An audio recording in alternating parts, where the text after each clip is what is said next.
लिल्लाहि नहमदुहु व नस्तईनुहु व नस्तगफिरुहु व नु'मिनु बिही व नतवक्कलु अलैहि व नऊज़ु बिल्लाहि मिन शुरूरि अनफुसिना व मिन सय्यिआति अअमालिना मन यहदिहिल्लाहु फला मुज़िल्ल लहु व मन युज़लिलहु फला हादिय लहु व नशहदु अन ला इलाहा इल्लल्लाहु वहदहु ला शरीक लहु व अशहदु अन्ना मुहम्मदन अब्दुहु व रसूलुहु अम्मा बाद आऊज़ु बिल्लाहि मिनश शैतानिर रजीम बिस्मिल्लाहिर रहमानिर रहीम या अय्युहल्लज़ीना आमनु तक़ुल्लाहा हक़्क़ तुक़ातिही व ला तमूतुन्ना इल्ला व अंतुम मुस्लिमून या अय्युहन्नासु इत्तक़ू रब्बकुमुल्लज़ी खलक़कुम मिन नफ्सिन वाहिदा व खलक़ मिनहा ज़ौजहा व बस्स मिनहुमा रिजालन कसीरन व निसाअ वत्तक़ुल्लाहल्लज़ी तसाअलूना बिही वल अरहाम इन्नल्लाहा काना अलैकुम रक़ीबा या अय्युहल्लज़ीना आमनु तक़ुल्लाहा व क़ूलू क़ौलन सदीदा युस्लिह लकुम अअमालकुम व यग़फ़िर लकुम ज़ुनूबकुम व मन युतिइल्लाह व रसूलहु फ़क़द फ़ाज़ फ़ौज़न अज़ीमा अम्मा बाद अऊज़ु बिल्लाहि मिनश शैतानिर रजीम बिस्मिल्लाहिर रहमानिर रहीम या अय्युहन्नासु इत्तक़ू रब्बकुमुल्लज़ी खलक़कुम मिन नफ्सिन वाहिदा व खलक़ मिनहा ज़ौजहा व बस्स मिनहुमा रिजालन कसीरन व निसाअ वत्तक़ुल्लाहल्लज़ी तसाअलूना बिही वल अरहाम इन्नल्लाहा काना अलैकुम रक़ीबा सदक़ल्लाहुल अज़ीम। तमाम तरीफ़ें उस खालिक़े कायनात मालिके अर्ज़ो समा वहदहु ला शरीक के लिए हैं और लाखों करोड़ों दुरूद व सलाम उस ज़ाते हस्ती अक़्से मुक़द्दसा पर जिनका नाम नामी इसमें ग्रामी हज़रत मोहम्मद सल्लल्लाहु अलैहि वालैहि वसल्लम है और अल्लाह की लाखों करोड़ों रहमतें नबी के मोहतरम असहाब पर, ताबईन, तबा ताबईन, आइम्मा इकराम, मुहद्दिसीन और उम्मत के हर उस फर्दो बशर पर जिसने अल्लाह की तौहीद का इकरार किया, रसूलुल्लाह सल्लल्लाहु अलैहि वसल्लम की रिसालत का इजहार किया, अल्लाह नायत फरमाए। जुम्मे के खुतबों का असल मकसद ये होता है और अल्लाह रब्बुल इज़्ज़त ने महीने में हर हफ्ते के में एक दिन जुम्मे का मुकर्रर कर दिया। इस तरह महीने में 4 जुम्मतुल मुबारक के खुतबे और साल भर में 52 खुतबे, ताकि लोग कुरान और हदीस की बात को सुनकर दुनियादारी के मामलात में पड़ जाने की वजह से जो अल्लाह के अहकामात भूल जाते हैं हम, या शैतान के वसवसे की वजह से हम सिराते मुस्तकीम से हटकर दूसरे रास्ते की तरफ चल पड़ते हैं, तो अल्लाह और उसके रसूल के अहकामात याद दिलाने पर इंसान सिराते मुस्तकीम का रास्ता अख्तियार करे, अल्लाह को याद करे। अल्लाह के रसूल सल्लल्लाहु अलैहि वसल्लम शाह फरमाते हैं, अल्लाह रब्बुल इज़्ज़त ने ये जो जिंदगी दी है, इस जिंदगी का जो हिसाबो किताब होगा वो इस जिंदगी के बाद और जो जिंदगी आने वाली है उसमें हिसाबो किताब इस जिंदगी की का लिया जाए। अल्लाह फरमाते हैं कि अल्लाज़ी खालक़ल मौता वल हयाता, हमने जिंदगी और मौत का खेल ऐसे ही नहीं रचा दिया कि बस इंसान पैदा हो, बड़े फूले फाले, जवान हो, कारोबार करे, शादी हो, बच्चे पैदा हो, बूढ़ा और मर जाए। तो अल्लाह फरमाते नहीं, ऐसा नहीं मामला कि सिर्फ ये मामला था। ये सारा सर्कल हमने इसलिए रचाया मैं देखूं, लियब्लुवकुम अय्युकुम अहसनु अमला।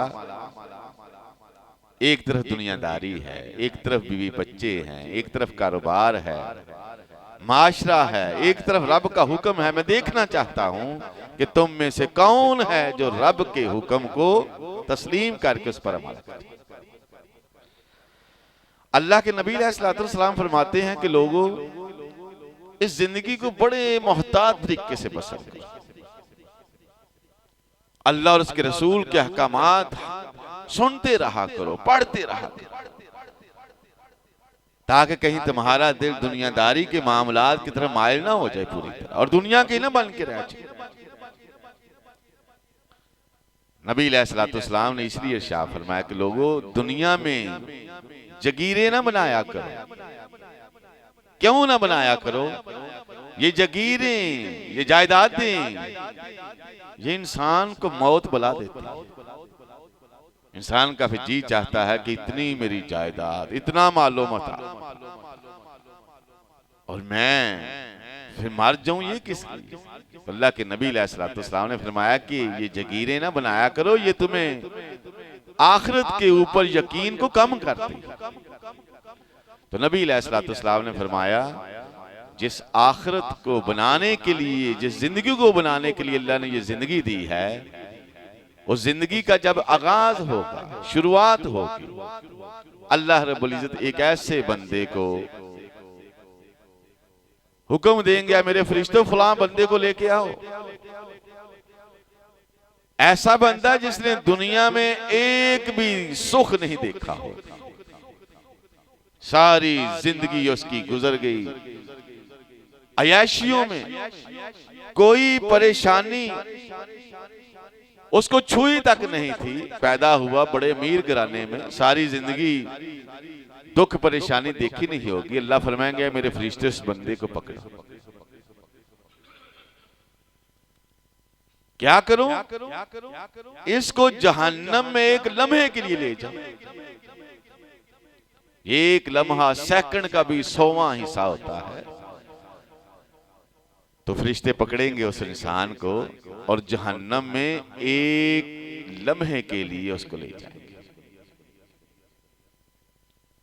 एक लम्हा जहन्नम में गुजरने के बाद जब अल्लाह के हुजूर वापस लाया जाएगा, अल्लाह पूछेंगे, ऐ मेरे बंदे, तू दुनिया में एक तवील जिंदगी बसर करके आया है, 40, 50, 100 साल, 150 साल जिंदगी बसर करके आया है। हम तो इससे पूछते हैं, उस 100 साल, 50 साल, 150 साल जिंदगी का कोई सुख याद रहा है? तो वो बंदा कहेगा, वल्लाहि अल्लाह मुझे तेरी कसम, इस एक लम्हे के दुख ने मुझ पर इतना असर किया है, एक लम्हे की तकलीफ जहन्नम की ने मेरे जिस्म पर इस कदर असरार छोड़े हैं, अल्लाह मुझे तेरी कसम, मैं पूरी जिंदगी के सुख ही भूल गया हूं कि मैंने कोई सुख भी हासिल किया।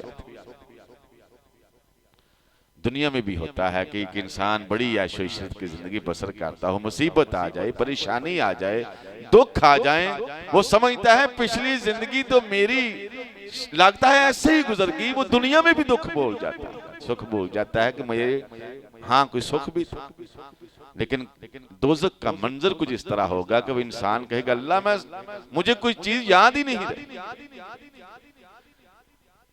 अल्लाह फरमाएंगे, मेरे फरिश्तों अब फलां शख्स को लेके। कौन शख्स?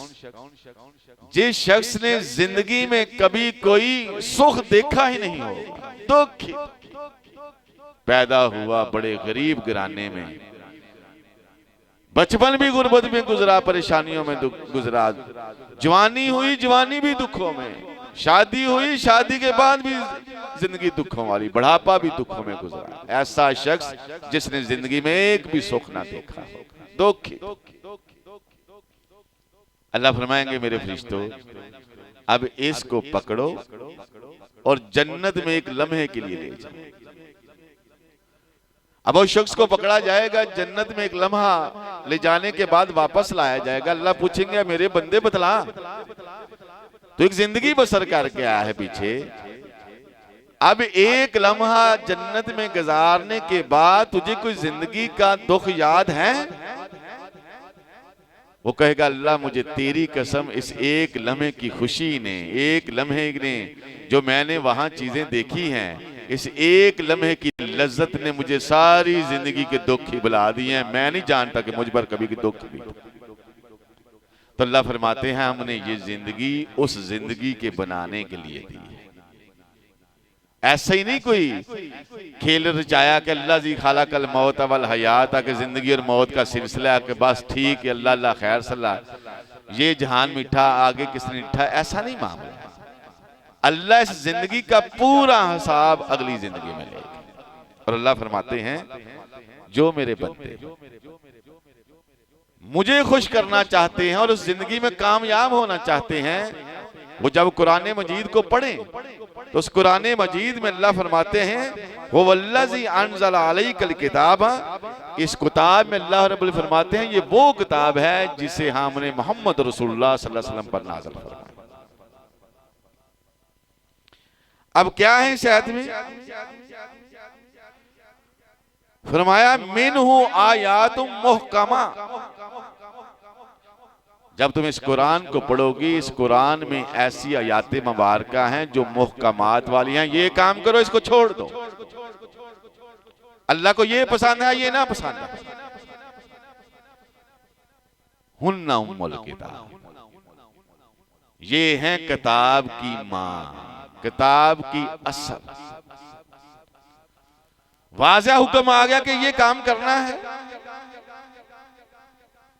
अब सारी दलाइल खत्म, बस वो काम करना। अल्लाह ने फरमा दिया ये काम नहीं करना, सारे दलाइल खत्म, बस वो काम करना।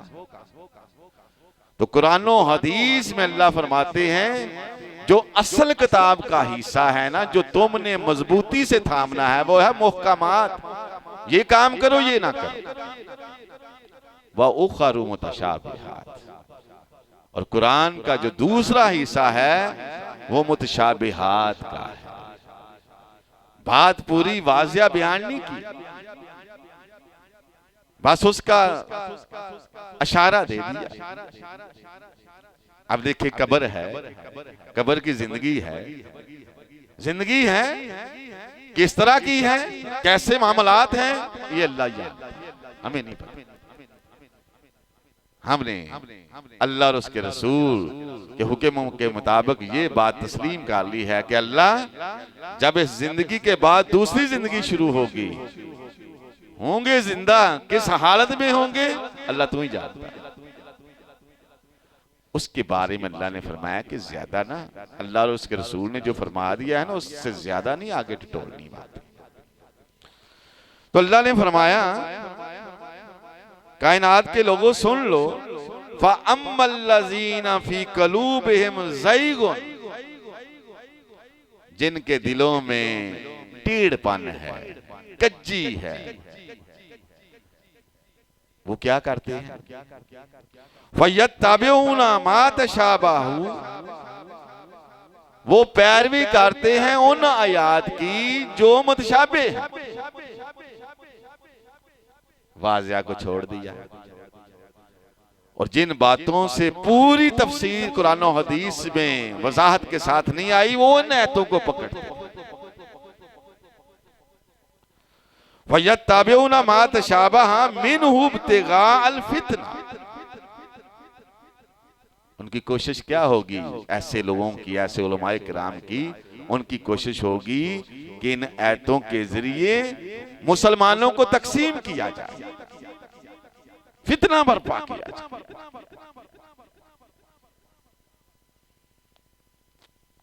वब्तिगा तावीलिही, अपनी मर्जी की तवीलें करेंगे, अपनी मर्जी के मामलात बयान करेंगे। तो उन अहकामात जो वाज़ेह हैं उस पर कोई इंसान तावील नहीं करे, बल्कि उसको तन्नो मन धन से ये तस्लीम करे कि अल्लाह का ये हुक्म है, बस ऐसे ही है। तो अल्लाह रब्बुल इज्जत ने फरमाया या अय्युहन्नास, ऐ लोगो, सुत्तकू रब्बकुमुल्लज़ी खलक़कुम मिन नफ्सिन वाहिदा, उस एक रब की इबादत करो जिस रब ने तुम्हें एक जान से पैदा किया। इबादत सिर्फ उस रब की होगी। जिसने तुम सबको पैदा किया, चाहे वो इबादत बदन की शक्ल में हो, नमाज रोजे की शक्ल में हो, इंसान की माल की शक्ल में हो, ज़कात और सदकात की शक्ल में हो, या इंसान की जो है वो कौली इबादत हो, उसकी ज़बान की शक्ल में हो, उसके दिल की जो मामलात हैं वो सारी अल्लाह के लिए। तो जिस तरह पिछले जुम्मतुल मुबारक के खुतबे में ये तफसीर के साथ बयान किया था कि अल्लाह ने फरमाया नबी अलैहिस्सलाम जो लोग अल्लाह के अलावा किसी और की इबादत करते हैं, चाहे वो इबादत ज़बान की शक्ल से हो रही है, चाहे वो बदन की शक्ल से हो रही है, चाहे वो मालो दौलत की वजह से हो रही है, अल्लाह के अलावा जिन जिन की बात की जाती है, इनसे जरा पूछो आसमान किसने बनाया? कहेंगे अल्लाह ने बनाया। अच्छा ये जमीन किसने बनाई? अल्लाह ने बनाई। अच्छा जी तुम्हारे कानों का मालिक कौन है? अल्लाह मालिक है। तुम्हारी आंखों का मालिक कौन है? अल्लाह मालिक है। तो अल्लाह ने फरमाया जब जमीनों आसमान मैंने बनाए, रिज़्क़ के सारे असबाब मैंने पैदा किए, तुम्हें मैंने पैदा किया, तुम्हारी हर चीज का मालिक मैं हूं, तुमने खुद तस्लीम किया, फिर किधर जा रहे? फिर अल्लाह के अलावा औरों पर क्यों आसे उम्मीदें लगाई? खुशी हो या गमी हो, फिर एक अल्लाह को अपना हाजत रवा मुश्किल कशा, बिगड़ियां तारने वाला भी, बिगड़ियां डोबने वाला भी, फिर उस अल्लाह को समझो, उसके अलावा और किसी को। तो अल्लाह रब्बुल इज़्ज़त ने फरमाया अगर मेरे अलावा किससे मांगना चाहते हो, किसी के आगे अपनी जोलियां फैलाना चाहते हो, फिर उस हस्ती को ढूंढो जिसने जमीन का कोई हिस्सा बनाया। अरूनी माज़ा खलक़ मिनल अर्ज़। कायनात के लोग परेशान, अल्लाह के अलावा जमीन तो नहीं किसी ने बनाई। वाज़ेह अहकामात, अल्लाह ने फरमाया अम लहुम फी शिर्क समावात, उस हस्ती को भी ढूंढो जिसने आसमान बनाने में मेरी मदद की थी। लोग इस बात से कहने से भी कासर के नहीं अल्लाह के अलावा तो किसी ने आसमान। तो फिर अल्लाह रब्बुल इज़्ज़त ने फरमाया असल बात यह है वमा कदरुल्लाह हक्का कदरिही, अल्लाह की जिस तरह कदर करनी चाहिए थी लोगों ने की नहीं। और अल्लाह रब्बुल इज़्ज़त ने सूरह नूह में नूह अलैहिस्सलाम का कौल नकल किया कि नूह अलैहिस्सलाम ने जब कहा क्या मेरी कौम के लोगों एक अल्लाह की इबादत करो, तो कौम ने कहा ला तज़रुन्ना आलिहतकुम, उन्होंने कहा ऐ मेरी कौम, लोग अपने सरदार जो थे बड़े बड़े आगे लगे हुए थे जब नूह अलैहिस्सलाम ने फरमाया कि अल्लाह के अलावा किसी को अल्लाह ना मानो, तो अल्लाह ने फरमाया कि कौम ने आगे से जवाब दिया ऐ लोगों इस नूह अलैहिस्सलाम के कहने पर तुम अपने अल्लाहों को छोड़ ना देना। वला तज़रुन्ना वद्दम वला सवा वला यगूसा व यऊका व नसरा, ये जो 5 कौमें नूह के बुत थे जिनकी वो पूजा करते थे, कौम ने कहा है नूह अलैहिस्सलाम हम इन 5 बुतों की हरगिज़ इबादत करनी नहीं छोड़ेंगे। तो इसे जो होता है तो काट। तो बड़ी तफसीर के साथ वो वाक़या है। तो नबी अलैहिस्सलाम ने फरमाया पता है ये शिरक जो है ये जमीन में कैसे आया? अब आप अलैहिस्सलाम ने इसकी तशरीह कर दी। आपने फरमाया जब आदम अलैहिस्सलाम इस दुनिया में आए उनके बेटे थे, शिरक का तो किसी को पता ही नहीं था, सब मुसलमान थे। लेकिन उन्हीं मुसलमानों में से जब वक्त गुजरता गया शैतान ने वसवसा डाला। किस तरह डाला? थे मुसलमान। आज एक बड़ी शिद्दत के साथ बात कही जाती है कि एक मुसलमान शिरक नहीं कर सकता। तो बंदा पूछे जब आदम अलैहिस्सलाम के बेटे, नबी के बेटे, हमारे जद्दे अमजद के बेटे, उनकी औलाद में जो सारे मुसलमान थे, अल्लाह ने काफर को किसी को बारिश के जरिए तो उतारा नहीं था। अब हुआ क्या? इनकी हज़रत नूह अलैहिस्सलाम की कौम में 5 ऐसे बुजुर्ग थे जो बड़े नेकोकार थे। लोग उनकी इबादतों का तज़किरा करते थे कि वाक़ईन ये अल्लाह के नेक बंदे हैं। जिस तरह आज भी कोई आदमी नेक हो, लोग कहते हैं बड़ा नेक आदमी है हमारी नजर में। तो इन 5 बुजुर्गों का बड़ा तज़किरा था। अभी शैतान इनके पास आया हुलिया बनाकर। कौन सा हुलिया? वली अल्लाह का हुलिया बनाकर, जो ज़ाहरी होता है, पगड़ी बांधी, दाढ़ी रखी, बड़ा बुजुर्ग बन के आके कहता है, ओ तुमने अपने बुजुर्गों को याद करना ही छोड़ दिया। तुम्हारी बातों में सुस्ती आ चुकी है। वो तुम्हारे अबाओ जदाद तो बड़ी शिद्दत के साथ अल्लाह की बात करते थे, लिहाजा तुम उनके मुजस्समे बनाओ और अपनी इबादतगाहों के एक कोने में रख दो। जब तुम अपनी इबादतगाहों में आओ, उन पर नजर पड़ेगी, तुम्हें एहसास होगा ये बड़ी बात करते थे, हम भी इबादत इस तरह की। अब एक नस्ल तो ऐसे कि मस्जिद के कोने पर इनके बुत बना के रख दिए गए, तस्वीरें बना के रख दिएगी, और जो भी अंदर आता वो उनको देख लेता और इसके अंदर एहसास पैदा हो जाता। ये मकसद था। जब एक नस्ल गुजर गई, वो सारे फौत हो गए, दूसरी नस्ल आई, वो फिर वही हुलिया बना के आगे कहता हो तुम्हारा बेड़ा गर्क हो जाए, अपने बुजुर्गों को तुमने एक कोने में रखा हुआ है, इनको अपनी मसाजिद की फ्रंट लाइनों में रखो और तुम डायरेक्ट अल्लाह से मांग रहे हो, इनसे मांगो। ये अल्लाह की बुजुर्ग हस्तियां हैं, ये तुम्हें अल्लाह से लेके थे। इस तरह नबी अलैहिस्सलाम फरमाते हैं, फिर आस्ता आस्ता उन्हीं की पूजा शुरू हो गई। ये थी असल हकीकत, दुनिया में शिर्क फैल गया। तो उन्होंने कहा हम हरगिज़ इन 5 अपने बुजुर्गों को नहीं छोड़ेंगे, हम इनकी ही इबादत करेंगे। इसी तरह मुशरिकीन मक्का के 3 बड़े बुजुर्ग थे। अल्लाह ने उन तीनों का कुरान में तज़किरा फरमाया अफराअयतुम अल्लात वल उज़्ज़ा व मनात। ऐ नबी अलैहिस्सलाम, ये इनको पूछे तो सही कि ये लात मनात उज़्ज़ा जिनकी ये पूजा करते हैं, इन जिनसे अपनी हाजतें मुश्किल कशाएं उनके सामने रखते हैं, ये अल्लाह के साथ जो तुम इनको शरीक ठहराया हुआ है, बतलाओ इन्होंने जमीन का कौन सा हिस्सा बनाया हुआ? वो भी बात को ना समझे। जिन्होंने समझा वो इस्लाम कबूल कर। तो अल्लाह रब्बुल इज्जत ने फरमाया कि ये जितने भी लोग हैं, ये जो मामला कर रहे हैं, ऐ लोगों तुम्हें क्या हो गया है? ये तो अल्लाह की मखलूक है। किस तरह मखलूक है? अल्लाह फरमाता है इन्नल्लज़ीना तदऊना मिन दूनिल्लाह इबादुन अमसालुकुम। ऐ लोगों, अल्लाह के अलावा जिसकी भी परस्तिश कर रहे हो, जिसकी भी पूजा कर रहे हो, उसको हाजत रवा मुश्किल कशा मान रहे हो, और ये भी तुम्हारी तरह बंदे थे। अब देखें, वाज़े आयात है, लफ्जी तर्जुमा है, कोई तशरीह नहीं।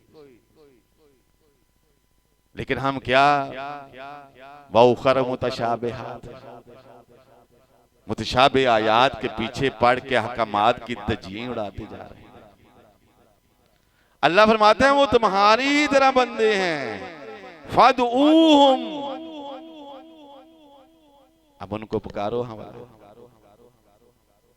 फलयस्तजीबू लकुम, फिर चाहिए तो ये, तो जब तुम उनको पुकारते हो फिर आगे से तुम्हें जवाब दे। इनको तुम सादिकीन, अगर तुम अपने दावे में सच्चे हो। अब उन्होंने कहा हम तो इनकी इबादत करते ही नहीं, हम तो इन्हें इलाह नहीं मानते, हम जानते हैं एक अल्लाह है, अल्लाह एक ही है, उसने जमीन पैदा की, आसमान पैदा किए, हमें पैदा किया, उसने ही हर चीज का मालिक है, खालिक है, ये हम मानते हैं। इबादत तो हम उनकी नहीं करते। तो अल्लाह के नबी अलैहिस्सलाम ने पूछा, फिर इनके आगे अपनी मुश्किलें, अपनी तकलीफें, इनको नफे नुकसान का मालिक क्यों समझते हैं? वो कहते हैं मा नअबुदुहुम इल्ला लियुकर्रिबूना इलल्लाहि ज़ुल्फा। हम जो हैं, हम गुनाहगार हैं। ये जो हमारे बुजुर्ग हैं, ये बड़ी पाक हस्तियां हैं, इनके नाम के नजरियाने हम इसलिए देते हैं, नजरो न्याज इसलिए देते हैं ताकि ये हमें अल्लाह के करीब कर दें। ये अल्लाह के करीब हैं, इनके जरिए हम भी करीब होना चाहते हैं। ये था उनका असल गमान जो वो अपने बुजुर्गों के बारे में रखते थे। ऐसा नहीं था कि उनकी वो पूजा करते थे, वो समझते थे कि ये पाक हस्तियां हमें अल्लाह के करीब कर देंगी। हम गुनाहगार हैं, हमारी अल्लाह सुनता नहीं, इनकी अल्लाह जो है वो रद्द नहीं करता। तो अल्लाह रब्बुल इज्जत ने फरमाया, लोगों तुम्हें क्या हो गया है? अल्लाह तो अपने नबी के जरिए तुम्हें खुशखबरी देता है कि अल्लाह पिछली रात में पहले आसमान पर आते हैं, आवाज ही लगाते हैं, कोई है गुनाहगार? अल्लाह उस वक्त नेकोकारों को आवाज नहीं देते, आवाज ही गुनाहगारों को देते हैं। है कोई गुनाहगार जो गुनाह कर कर के थक गया हो, उठे मेरे आगे सजदा रेज हो, मेरे आगे इस्तगफार करे, मैं उसके सारे गुनाहों पर काटी फिर।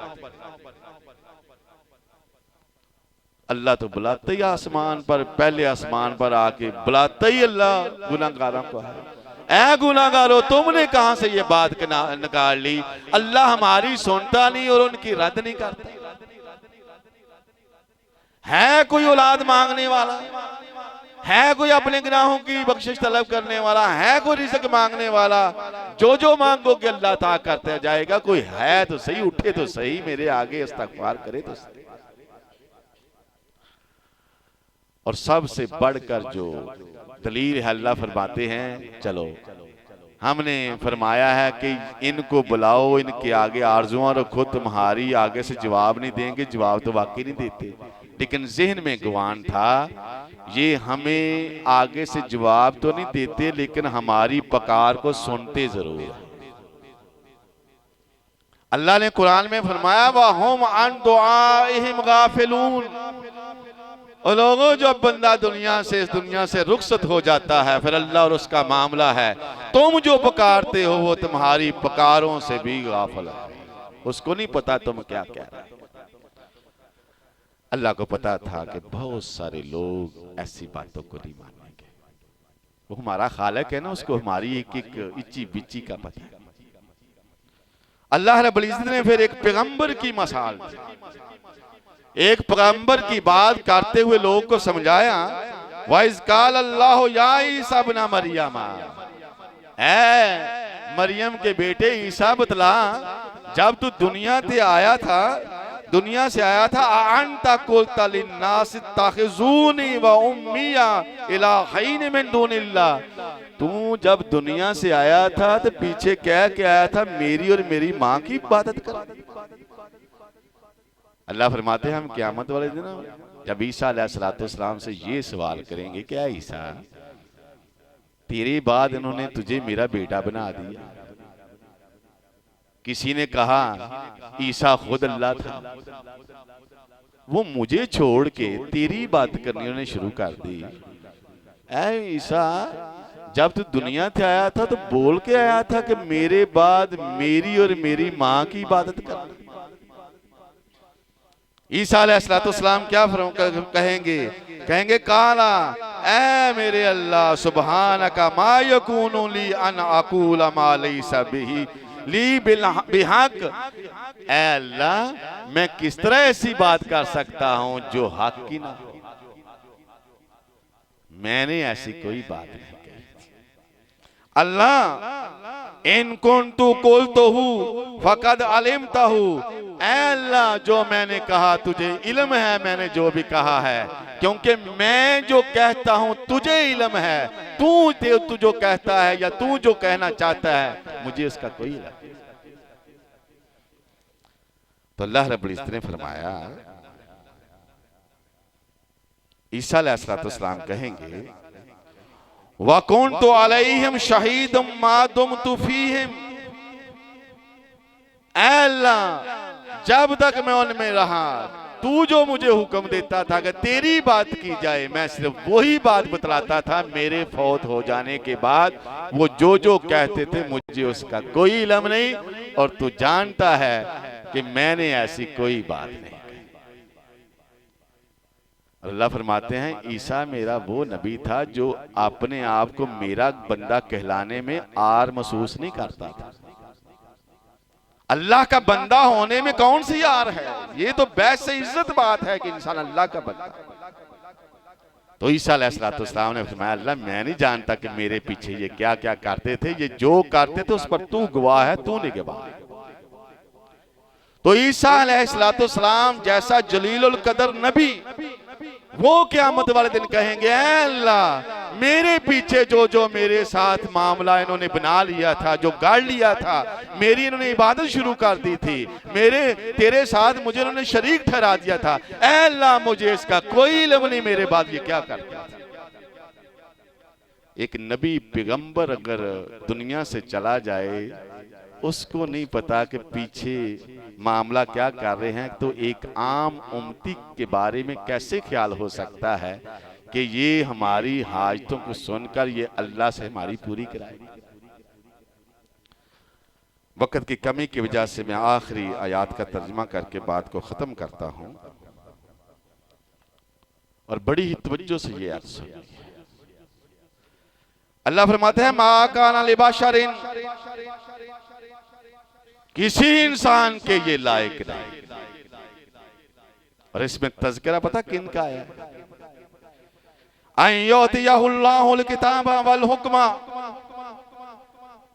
किसी इंसान के लिए ये लायक नहीं कि अल्लाह रब्बुल इज्जत उसे किताब दे, हिकमत दे, वन नबुव्वता, और अल्लाह नबुव्वत दे। सुम्मा यकूल लिन्नास कून इबादल्ली, फिर वो इंसान पैगंबर नबी ये कहे कि अल्लाह को छोड़कर मेरे बंदे बन जाए।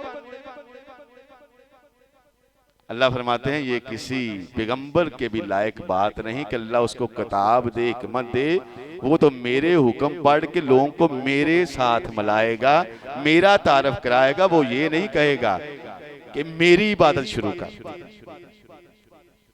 वलाकिन कूनु रब्बानियीना, वो कहेगा अल्लाह वाले बन जाए। जितने भी पैगंबर आए उन्होंने अल्लाह की इबादत का हुक्म दिया, जितने औलिया कराम आए उन्होंने भी अल्लाह की इबादत का हुक्म दिया। किसी एक वली पैगंबर ने ये नहीं कहा कि अल्लाह के अलावा मेरे आगे भी हाजतें फरियादें रखो, मैं तुम्हारी पूरी करूंगा। तो मैं एक वाज़िया हुक्म अब सुनाता हूं कि देखें, अब झगड़ा है ना, एक कहता है दरबार पे जाओ, एक कहता है ना जाओ, एक कहता है दरबारों पर नजरों न्याज चढ़ाओ, एक कहता है ना चढ़ाओ। अल्लाह के नबी ने फरमाया कायनात के लोगों सुन लो, जब भी कोई फौत हो जाए मुसलमान, तो सबसे पहले उसको मुसलमानों की कब्रिस्तान में दफन करो। मुसलमानों के कब्रिस्तान में दफन करने का अल्लाह के नबी ने हुक्म दिया, और साथ फरमाया उसकी कब्र एक बलिश से ऊपर नहीं होनी चाहिए। अब बताएं, जब कब्र का हुक्म आ गया एक बलिश्त पर, तो हमारे क्यास राइयां तो खत्म हो गए। दूसरा हुक्म फरमाया कायनात के लोगों सुन लो, यहूद और नसारा की तबाही का सबब ये बात बनी, अल्लाह उन पर लानत करे। इतने सख्त अल्फाज आपने फरमाए, उन्होंने अपने अंबिया अलैहिस्सलाम की कब्रों को अपनी इबादत गाह बना लिया। ऐ मेरी उम्मत के लोगों, मैं इस दरवाजे को ही बंद करता हूं, कोई एक बंदा एक कब्र जो है वो एक बलिश से ऊपर ना रखे और कब्र को कभी पक्का ना बनाए।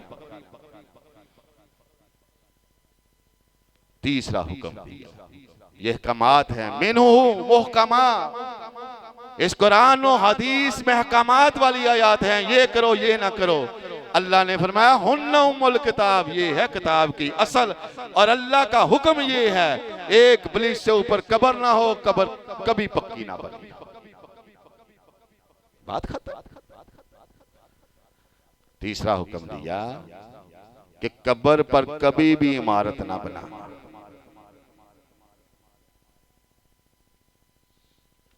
जब अल्लाह के नबी ने फरमा दिया है कि कब्र पर इमारत नहीं बनेगी, तो बस एक मोमिन कहता है चाहे मुझे इस बात की समझ आई है या नहीं आई है, मैं नबी के हुक्म पर अपना मामला नहीं करूंगा, मैं कब्र पर कभी इमारत नहीं बनाऊंगा। हम ना बहुत दूर चले जाते हैं, ये मज़ारों पर जाओ ना जाओ, इस्लाम हमें ना बुनियाद ही खत्म कर देता है। वो कहता है झगड़ा क्यों पर। अब बैठ जा। चौथा, अल्लाह के नबी ने फरमाया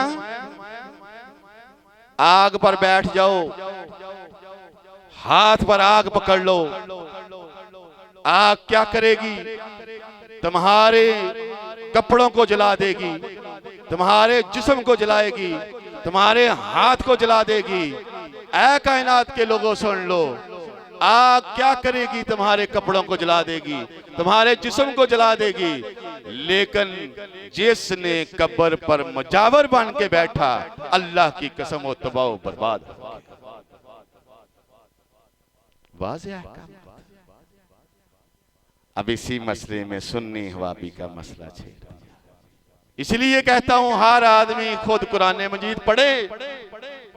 अल्लाह की कसम उलमाए किराम जब बैठते हैं, मैं उनसे कहता हूं बतलाओ इस आयत को, कुरान मजीद की आयत को क्यों नहीं वाम को सुनाया गया, ये क्यों नहीं सुनाया गया, ये क्यों नहीं सुनाया गया। और मैंने महसूस किया चाहे वो किसी भी फिरके से तल्लक रखता है, 95% आयात का आवाम को तर्जमा ही नहीं बताया। बस हर फिरके ने 2-2 3-3 आयतें पकड़ी हुई हैं, सारी तकरीर उसी पर। कोई इमाम को नहीं पता थे मुहकमात क्या हैं, मुतशाबिहात क्या हैं, क्या करना है क्या नहीं करना। अब मुझे ये बताएं कि ये जो 4 अहकामात हैं, अगर नबी अलैहिस्सलाम ने ये फरमाया है तो उम्मतियों को ऐसा करना चाहिए फिर। अब सवाल आगे से क्या होता है, देखो जी नबी अलैहिस्सलाम का भी तो मज़ार बना हुआ है।